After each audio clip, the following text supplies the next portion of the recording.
Well, thank you so much, and we're really excited because True Legends, the third in the series, A Holocaust of Giants, has taken us halfway around the world, from every place from Sardinia to Malta to the jungles of Peru, and literally to now the desert Southwest. And this is an unusual documentary from the fact that we have probably some of the most striking eyewitness testimonies to the cover-up, the overwhelming desire of certain people to keep the truth of real history and true history covered up. So we've gone from Sardinia to the desert Southwest, talking to Native American elders about the stargates that they currently activate. You know, people think that this stuff is just wacky until you see, and that you saw the Department of Defense on the Native American. Mm-hmm. Oh my gosh, it's amazing. 300, I think, and 76 pages.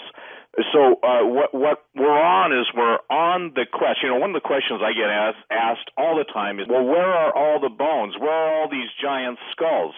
And the answer is this. We finally got a breakthrough from one of the Smithsonian former employees stating that, now these are their numbers, especially these individuals who are, let's say, not disgruntled, but they're tired of the cover-up. 149 million out-of-place artifacts are called UPARTs, either historic or scientific.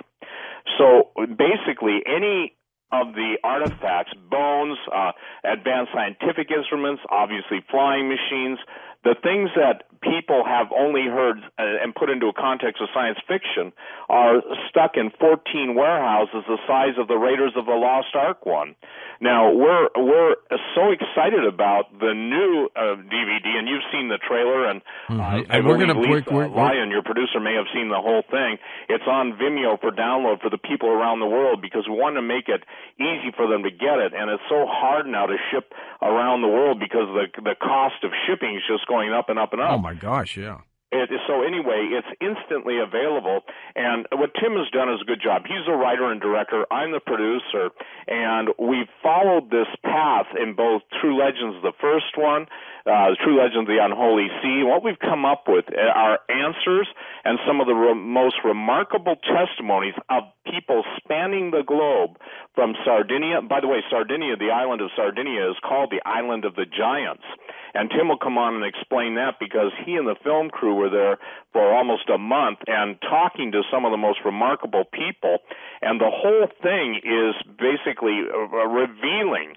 And when I say revealing, in the process of showing people the routes out of the Middle East, or the roots, some people say, and of the giants that spread over all the earth.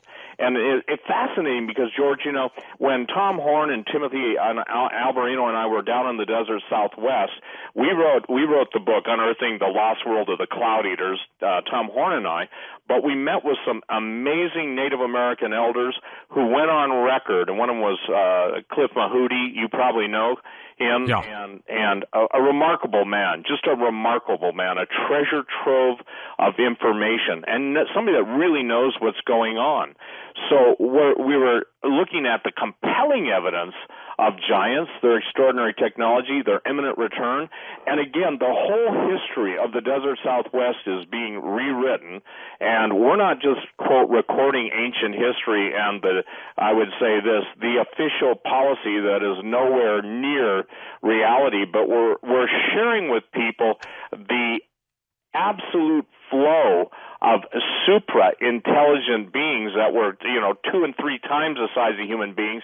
You and I have done shows together over the last decade, and the amount of information historically and the amount of, even into the late 1800s, early 1900s, of giants being turned over, their bones, their artifacts, or technology. But this goes so far beyond that. To my knowledge, there's no one who has ever had this many eyewitnesses. Some of these gentlemen are in their 90s, and I think one of them is approaching 100, very lucid and very specific. By the way, when Tim was in Sardinia, the boys, I'll refer to the boys, those that want this covered up, had a helicopter in the sky. They had their guys who, I guess, watched too many episodes of Raiders of the Lost Ark on cell phones. And I mean, it's a funny story to hear Tim tell it. Why do they want to cover this up, Stephen?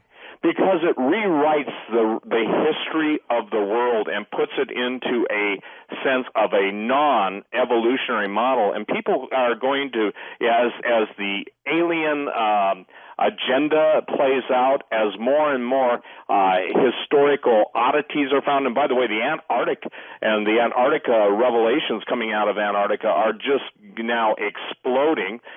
We've got some of the biggest aerospace firms in the world moving thousands, and this is from someone in Antarctica down into the under the ice, if you will, area that is not like frozen. It's like a tropical, almost paradise in some areas. It's kind of like the old Doug McClure movie called The Land That Time Forgot. Do you remember that? I remember that old black and white movie, wasn't it? Absolutely. And then I think they did a second one that was in color where they go into a prehistoric thing. But the Germans absolutely detailed the entrance into this world, and I think we talked about that on a previous show.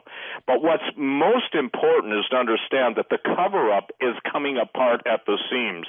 They can't keep it together now. There are even live reports, George, once again, coming out of the jungles of Brazil, coming out of the Far East, the islands of the Pacific, Asia, of more and more people encountering these things. And by the way, with more cell phones around, we're going to see, I believe, a plethora or a flooding of imagery very soon. And when we bring Tim on, he'll share probably one of the most important findings of our investigation that no one has ever put forth before, and we can document it. And that's what happened to the giants that were detailed in the book of Genesis. They're called Rephaim, R-E-P-H-A-I-M. Were they also the Nephilim? No, here's the thing. There are people that Nephilim appears twice in history. Once prior to the flood of Noah in Genesis 6, and there were giants in those days. Hold on, Stephen. We're going to hit this break. Thank you for having me, George, and good evening, good night to all your listeners. You too. And Steve, you're with us still? Yes, sir. Excellent. Now, what I want to do, Tim, is have you set the stage for us for the True Legends, the Holocaust of the Giants. Then I want to run a really short clip of the trailer portion to give people a real idea of what this is. But tell us how you put this together with Steve. Well, as Steve mentioned earlier, we began in the Desert Southwest, Steve, myself, and Tom Horn, meeting with some of the Pueblo people and talking about some fascinating things. We were on the trail of the Anasazi Indians who mysteriously disappeared in the Desert Southwest. And from there, we went to the island of Sardinia. In our film, we're in the island of Sardinia, and we uncover all kinds of mind-blowing information on the island of Sardinia. As Steve said earlier, we interview people who literally dug up the bones of 9-foot-tall, 10-foot-tall, 15-foot-tall giants with their own hands. Some of these individuals were actually hired by the government to do that very job, specifically to dig up the bones of giants. And many of these bones were sequestered. In fact, all of these bones were either sequestered or were destroyed immediately. We explore the megalithic ruins on the island of Sardinia in the film, and we put the pieces together concerning the Rephaim giants that migrated across the earth. Where did they come from? Where did they go, and how did they get there? We answer these questions in episode 3 of our True Legends series, Holocaust of Giants. And this is proprietary research. This is research that is exclusive to us. We're not in this film. We're not rehashing old information. We have uncovered some new, stunning information concerning the giants, the island of Sardinia, the global cover-up of giants, and information concerning stargates and Native Americans and all kinds of stuff that we put together in this film. So it's 2 hours long, and there's tons of content in it. And so, yeah, I mean, the trailer really tells the story of what's in the film. All right, let's take a listen to the trailer. It's a couple minutes long, and that'll give you everybody a pretty good idea of the scope of True Legends, the Holocaust of Giants. I was hired by the government of Sardara to dig up the skeletons of giants. We always carried the bones and the artifacts we found into the church so they would make the skeletons disappear. And the church was always involved because they didn't want people talking. So we asked the priest, what are we supposed to do with the skeleton? And he said, break it into pieces and bury it under the foundation of the house. I personally excavated 2 skeletons that were more than 10 feet tall.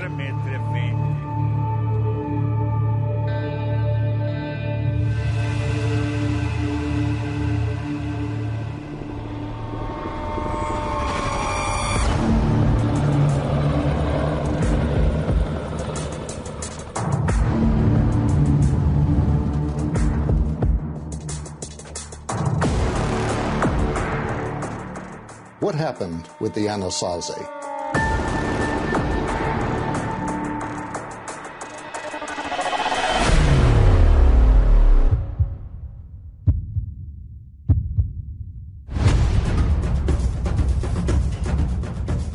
A portal opened, a doorway, and the giants came up out of the earth. It's almost like they were eaten on the run. This was the violent overthrow of the Anasazi.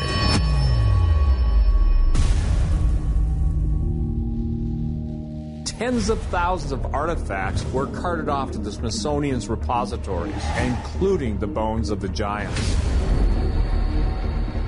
At the turn of the 19th century, bodies of giants were turning up all over the United States.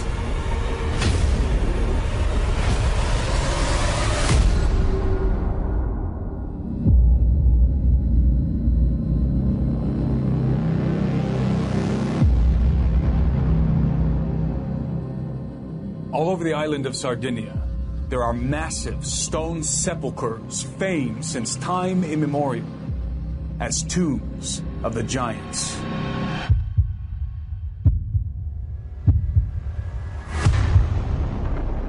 Everywhere the megalithic towers stood, the tombs of the giants were close by. There may be tens of thousands of giants still buried in the soils of Sardinia today.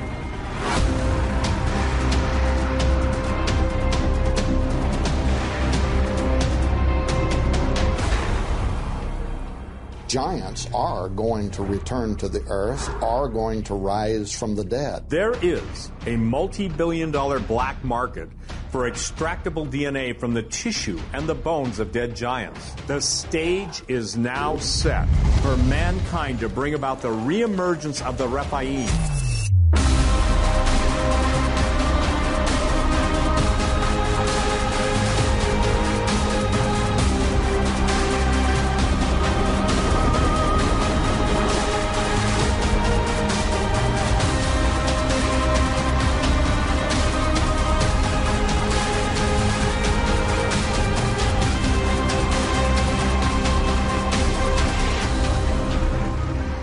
The enemies of God are about to become the architects of their own divine judgment.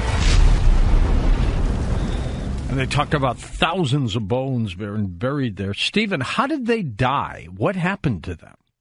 Well, in many cases, George, there was a literally, as some of the ancient records that we found, there was literally a divine intervention, because the giants were not nice entities. They literally ate people. And what the theme of our Unearthing the Lost World of the Cloud Eaters and the whole DVD, the Holocaust of Giants, is literally wherever they went, they devoured the inhabitants. And when Tim was in Peru, and some of the ancient manuscripts that they were fortunate enough to see literally talked about angels, if you will, angelic beings, literally destroying the giants. And the giants fled from the Holy Land, and even in meaning of the Far East. And the thing that's interesting is that we have records of actual humans battling them, but more so than that, they battled each other. And they literally consumed each other. When they ran out of people and stuff to eat, they turned on each other. So they turned their swords on each other. And people have got to understand, these aren't Shrek-like creatures. They had angelic, supernatural fathers, and they had a life force that's totally different. And that's why when in the movie you heard my voice talking about the billion-dollar industry for extractable DNA. DARPA, the Super Soldier program, which we spoke about on Coast to Coast, you and I talked about that, 10, 12 years ago? We were live for 4 straight hours, I believe. Remember that night? Yeah, I do, and it was kind of a record-setting night, and we stayed on, but here's the thing. The actual DNA, what you're seeing happening now is you're seeing a redesign of the human DNA, and by adding a third strand of DNA, which is basically a xenogenesis, adding something foreign and apart from human DNA, there's really a world being built of super soldiers. And what else is important for people to understand when it comes to the Egyptian mummification, the Egyptians knew from their fallen angel historical kings that they would be brought back to life. So, when a demon, and I know you're having someone coming on after us that's going to talk about demons, but when a fallen angel's offspring, the giant, the Rephaim, died, that half-human, half-fallen angel spirit became the evil spirits. That's in the book of Enoch and the book of Giants. Was Goliath one of these giants? Oh, absolutely. 6 fingers, 6 toes. And Goliath was he had other brothers, too, by the way. He had 4 other brothers who are giants, and that's in 2 Samuel. But what's interesting about that, David had to cut his head off. David cut his head off because the giants have a life force, an emanation, that basically it's like the Green Man, the old Sean Connery movie. Do you remember that one? I sure do, yeah. And the whole gist of it is that when Tim was on Sardinia, all of these, what are called the Nuraghi Towers, the people went into those towers to channel the, if you will, the life force of the giant's bones. Tim, you want to share that? Because I don't think, George, anybody in the world's ever heard this. I don't believe that. Go ahead. Tim, you still with us? 30,000 megalithic towers on one island. And by the way, for those who are unfamiliar with the island of Sardinia, Sardinia is located west of Rome, south of Corsica, the birthplace of Napoleon Bonaparte. And it is one of the most enigmatic places in the world. I call it ground zero for the Rephaim giants. That's what Patton wanted to take that for Italy, didn't he? I believe so. Yep. And on this island, this one island, over 30,000 megalithic towers once stood on this one island. But not only megalithic towers, also hundreds, if not thousands, of tombs, which are called today and have been called since time immemorial, the tombs of the giants. And these are very large megalithic tombs. Some of them incorporate massive stones that would have been very difficult to lift without modern equipment. And legend says that the mighty ones, the heroes, the Gibborim, as the Bible calls them, were buried there, the giants. And this is part of the legend of Sardinia. As I said, it's a very enigmatic place. The historical context of Sardinia, the historical narrative of Sardinia as it relates to the distant past, is very nebulous. Nobody knows exactly what was going on that island. There are no clear-cut answers. There's just this civilization that's been dubbed the Nuragic civilization, but nobody really knows who they were. But all evidence in Sardinia points to the fact that these were the Rephaim. These were the Canaanites who fled from the Israelites in the Promised Land. They converged on the island of Sardinia. They built some kind of a stronghold there. These towers and these tombs had something to do with necromancy, with the raising of the Rephaim, the raising of the dead giants. And these, of course, this is concurrent with the legends on Sardinia and I believe with the physical evidence that is still there to this day. Stephen, does any of this conflict with the book of Genesis in the Bible, or does it verify it? Well, it verifies it in Genesis 6, chapter 4. And before we went to the last break, there's 2 places you asked the word Nephilim. Though the correct understanding of that, and there's people that it's called giants, George, but the Nephilim come from a Hebrew word Nepal, or a derivation of it, and people argue over this, but it's fascinating. After Numbers 13, 32, and 33, that's the part of the Old Testament that talks about Joshua and Caleb, the spies that went into the land of Canaan to spy it out. They said they were as grasshoppers in their own eyes. In other words, the land devoured its inhabitants. And as we track this thing worldwide, if you will, the diaspora, the dispersion of the giants throughout the world, they took their cannibalism, their culture, and their magic with them, their ritual magic. And this is what we found in the desert Southwest. It literally speaks. When we were speaking to the Native American elders there, they talked about the history, especially one of their very intelligent university professors that Tom Horn interviewed, and he spoke of his grandfather speaking of those who came up in the Aztec, Inca, and Mayan cultures that basically taught these guys how to open portals or stargates. And when they did, these giants came through and basically devoured them. That's why the Anasazi, the ancient ones, the alien ones, boy, this goes against the official narrative of the National Park Service. And at the Sand Canyon find, they found people literally torn apart, kind of eaten on the run. And there are some people who have done marvelous. And by the way, they can tell the cannibalism because even in the waste of the giants, just like they do in dinosaurs, only proteins that are available after the consumption of human flesh. And now what we're seeing, George, in this country and all over the world is a resurgence of cannibalism, even comedy shows going on Fox and movies and everything, and all of the, if you will, some of the WikiLeaks talking about cannibalism and everything associated with ritual murder.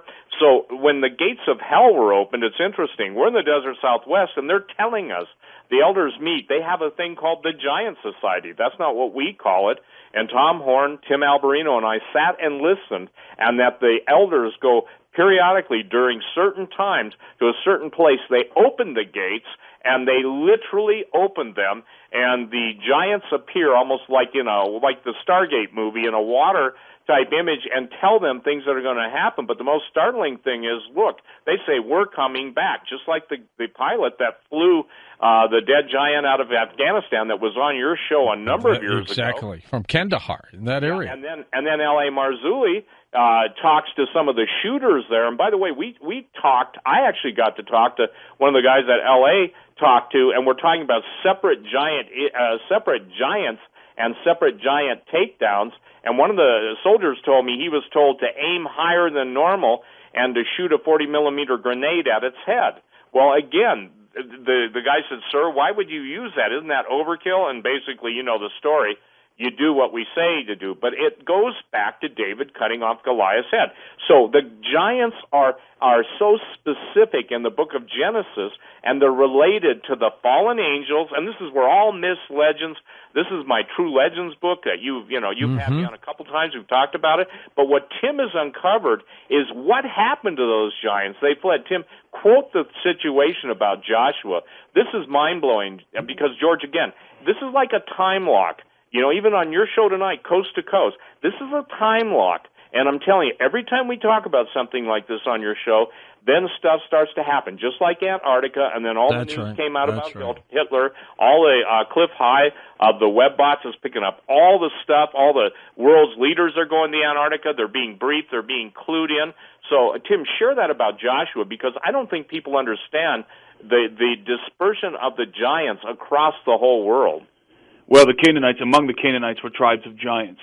There was even a tribe specifically called the Rephaim. Even before they fled from Joshua, but especially after they fled from Joshua, we believe they converged primarily on the island of Sardinia and built a stronghold there for various purposes. Again, as I said before, part of the purpose was for the reanimation, the reawakening of the Rephaim, the reawakening of the giants. However, they also spread throughout the Mediterranean, and they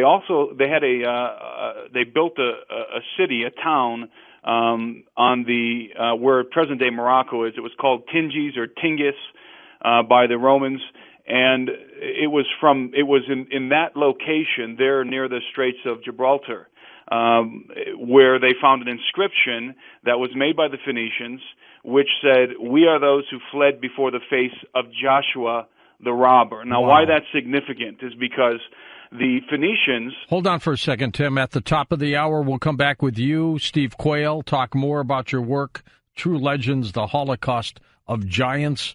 They wandered all over the planet a long time ago. We were talking about the ancient village of Tingis, what the Romans called Tingis, which is modern-day Tangier. on the Straits of Gibraltar. And why that's important to the narration of our film is because the Greeks called the Canaanites the Phoenicians. So the Phoenicians essentially, the Canaanites essentially became the Phoenicians, and the Phoenicians were the great seafarers of the ancient world. They're also the great builders of the ancient world. There's a lot that could be said about that. But in the town of Tingis or Tingis, there was an inscription on these pillars that was left by the Phoenicians, which read, "We are those who fled before the face of Joshua the robber." And why that's important to us in the context of our film is because we can trace what happened with the Rephaim giants after they were dispersed from the land of Canaan, and how the Phoenicians, how the giants, how the seed of the giants was dispersed all over the earth. And essentially, it was carried around the earth, carried around the globe by the Phoenicians. And the Phoenicians were there were regular-sized people, obviously, in the populace of the Phoenicians, but among them, there was the seed of the Rephaim, the giants. The Phoenicians had a giant cult. They worshipped the giants.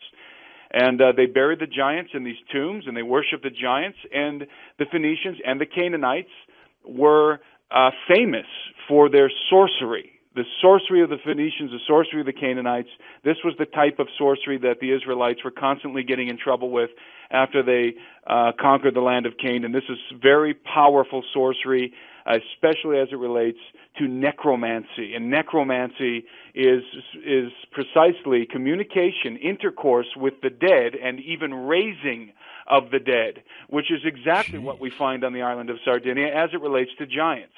And again, there were over 30,000 of these megalithic towers on the island of Sardinia, and hundreds, if not thousands, of megalithic tombs called the Tombs of the Giants. And it's a fascinating situation. The Phoenicians literally seeded the race of Rephaim all over the earth, and that's how the giants got displaced all over the earth. And eventually, the giants. Look, part of the reason why we call our film "Holocaust of Giants," it's a play on word. It's because the giants were cannibals and devoured humans wherever they were found. But also, there was a divine mandate, a divine Holocaust mandated from heaven against the giants. And we find this in numerous legends. We find it obviously in the biblical account. Steve mentioned we find it in Peru, a very vivid depiction of this in Peru, where an angel literally cuts down giants, 15-foot giants, and we find this all over the earth. So that's part of the reason why the film is called Holocaust of Giants. The giants were eventually, in many cases, bred out in the populations into which they mingled all over the earth. And so it's a fascinating narrative that we put together in this film, and it all centers around the island of Sardinia, ground zero for the Rephaim post-flood giants. And, Stephen, you kind of traced some of these into Utah and other areas here in North America, did you not? Absolutely, especially in Utah, especially southern Utah, the area around Monument Valley, and even what they call the Valley of the Gods. And as I shared with you earlier, George, in an email, we've been down there, and I've been down there for, last week was down there for about 10 hours filming these areas, and sometimes from the film, and filming in a Cineplex, which means it's a gyro-stabilized camera, and just like you see in the movies, very stable. But we're on the trail of the giants, and even the area around the Pueblo people, they were eaten out of existence. And so when we're talking about global giants, in our DVD, we have an actual Phoenician, if you will, illustration from antiquity that shows a giant on the ship of the Phoenicians as they settled all over the world. So it's hard for people in America to understand that we're talking about Phoenicians in the United States. Boy, even Barry Fell, who's dead now, he wrote Bronze Age America, Saga America, and America BC. We're talking about 2000 BC in some areas of the world, and the Egyptians. You know, when you and I talk about this stuff, how is it that you have Egyptian names in the Grand Canyon or in the Valley of the Gods? And artifacts, too. And artifacts. And the thing is that we're going to incorporate that. And so, True Legends, a DVD series, I think, well, first of all, I know there's never been anything like it. And as Tim stated, we're not basically copying, we're investigating. And the next one I'll give everybody a hint on, it's called Beyond the Bones. We're getting real-time reports, George, even of blonde-haired blue-eyed giants in the jungles of Brazil. Now, why is that important? These aren't just Dr. Mengele leftovers. These are absolute legends that the Mayan, the Aztec, and Incas talked about the giants, if you will, the gods, G-O-D-S, little, that came from the east, with white beards, blue eyes, and long blonde and white hair. And yet the thing that people don't want to admit is the fact that these were the, if you will, supernaturally endued. You see, these aren't guys that go around in caves beating women on the head, and like with a bone in, yeah. This isn't like that at all. And the technology, that's another thing that people need to understand. The fallen angels were their fathers. The fathers taught their offspring well. And this is something, here's the biggest revelation I want people to understand tonight. They have the DNA of these entities. There's been a global black market and secret science going on to find these people, and even to the point of finding people that have, if you will, the giant genes in order to reconstitute those genes and then allow the spirit, which is an evil spirit, a demon. There's different people that will argue about this, but the fact is that when even going to Isaiah 13, I sent you before the show a fascinating Septuagint translation, which was the Greek out of the Hebrew, but it basically says this. It says, lift up a standard on the mountain of the plain, exalt the voice to them, beckon with the hand, open the gate, ye rulers. It's talking about rulers of the underworld. I give command and I bring them. Giants are coming to fulfill my wrath, rejoicing at the same time and insulting. So you read that in the King James, it talks about the mighty ones and the Gibborim, as Tim brought up earlier. So what we're saying to people is this. There are people that literally are looking forward and doing their best to bring the genetic giant seed back. And what's going to happen is they think they will control the giants, but based on our understanding of the myths, of legends, and the historic artifacts, it's going to turn out against them. In other words, when you think you're in control of the giant, you may understand that you'll be feeding him, one thing, and then when they run out of that one thing you're feeding him, whatever it happens to be, you're next for lunch. And the point is that there's been a fairy tale approach to this, but when we go to what I would call hardcore root research of the giants, isn't a happy camper sitting around the fire talking about the good old days in the Middle East. And the Native Americans know this, and the Native Americans have been told so many things. It's just like CERN, C-E-R-N, or Sesame. The Sesame is actually a name of a Middle East particle collider. Are you familiar with that one? Sure am. And do you remember, George, the movies? And obviously, I think you and I can remember the cartoons of Ali Baba and his 40 Thieves. Oh, and, yeah. and you would say, open sesame, and sesame would open the secret cave of treasures. That's right. And remember Sinbad and all that? Got it. And so and SESAME, ladies and gentlemen, stands for Synchrotron Light for Experimental Science Applications. And that's how they say sesame.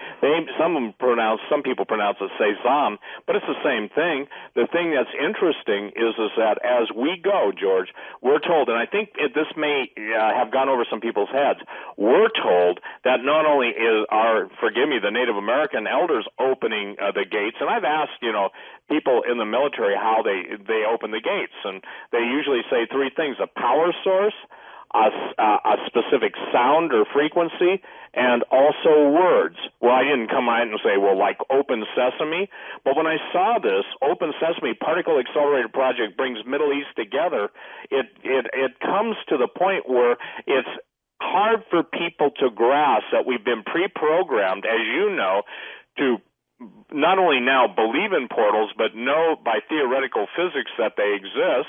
know that there are new realms of physics being open to the public. They've been around for a long time, and now we have to deal with this. The Human Genome Project, and this is where it gets interesting, the Human Genome Project behind the scenes is to identify the seed of the Rephaim, the giants, because they've already isolated a Hercules gene. They've also, and I believe there was a little girl in Romania who was 90 pounds, 95 pounds, and could do, major lifting, like, I don't know, close to 6, 7, 8 times her weight. Some people claimed it was 900 pounds.